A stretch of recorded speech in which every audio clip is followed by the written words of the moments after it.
受用具足第19。復賜極樂世界所有眾生，或已生，或現生，或當生，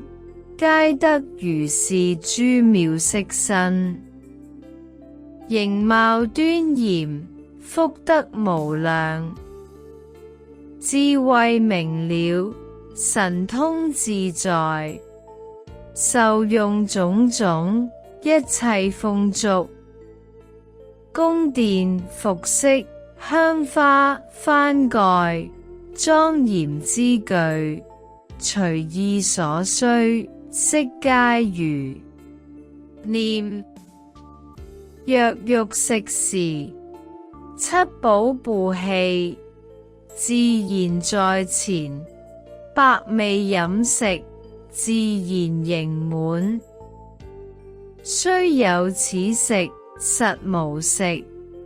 者，但見色聞香，以意為食，色力增長，而無辨慧，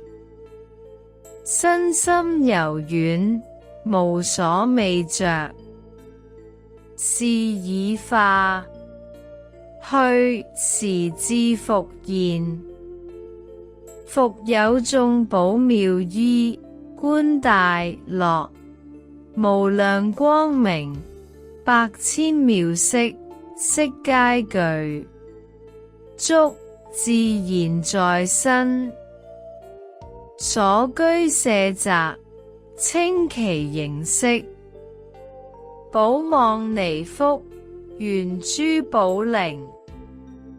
奇妙真義，周教釋，